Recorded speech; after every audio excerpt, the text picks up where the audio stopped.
When the telephone rang, I was in the shower rinsing the salt off my skin. I heard my own voice on the answering machine, and then a colleague's urgent message to call him back. I had been able to enjoy a surprisingly long part of my Sunday off without being called into work, but even on the beach I had been unable to relax.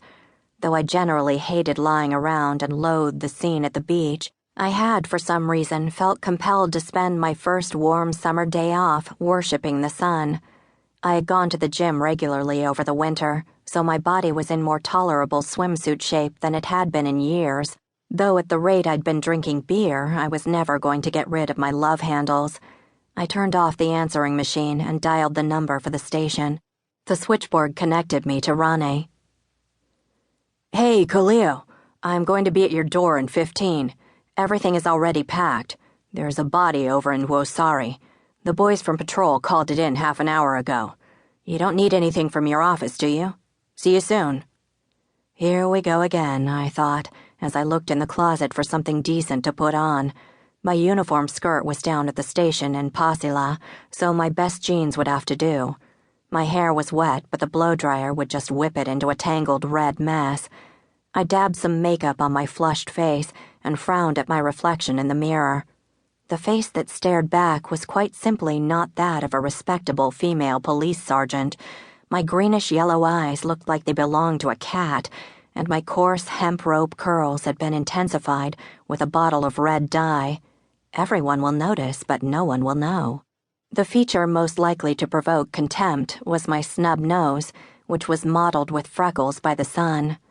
Someone had once called my lips sensual, referring, I think, to my full lower lip. A hastily thrown-together girl of a woman, I fleetingly wondered whether I was really up to the task of defending law and order in the boondocks of East Helsinki. Rane's sirens were audible in the distance. Like half of the police officers in Finland, he loved running them at every opportunity. The dead don't exactly run away, but the public didn't need to know that. "Forensics went on ahead," Rane said matter-of-factly as I clambered into the passenger seat of the Saab. "So, body in Wosari, drowned, but it sounds like there's something off about it. Dude about 30. I think his name was Pelatonen.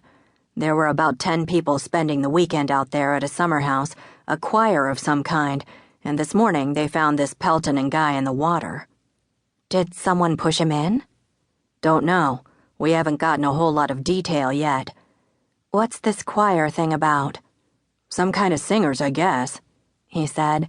Rane swerved so hard onto the East Highway that I lurched and hit my elbow painfully against the door of the patrol car. With a sigh of resignation, I buckled the seatbelt, an obnoxious contraption that chafed at my neck because it was designed with taller male officers in mind. "Where's Kinnunen and all the others? Weren't you supposed to have the day off today?" "The rest of the guys are still tied up with that stabbing from yesterday, and I've been trying to get hold of Kinnunen for the last half hour, but you know how Sundays are. He's probably nursing a hangover on some pub deck." Rane sighed. Neither of us wanted to talk about our boss. It was common knowledge that our section head, Detective Kalevi Kinnunen, was an alcoholic. Period. Since I was next in the chain of command, I would take over the case until Kinnunen recovered from his latest drinking jag. "Listen, Rane, I might know this dead guy, or used to know him." "My vacation starts tomorrow, and I intend to take it. This case is yours, whether you like it or not. You don't get to pick and choose in this job." It was obvious from Rane's tone that he thought I should have continued studying to be a lawyer, since then I could have chosen my cases. He had always regarded me with a certain degree of suspicion, as did many others in the department. Not only was I young and a woman, but I also wasn't a permanent career police officer like they were. To them, I was nothing more than a fly-by-night substitute with a couple more months to endure on the force. After my matriculation exams, and to the astonishment of everyone around me, I had applied to and been accepted by the police academy. I had always been a quasi-rebel in school, a punk in a leather jacket who still graduated summa cum laude. The other punk and the worst truant in our class went on to become an elementary school teacher. But my head was full of idealistic notions of social justice.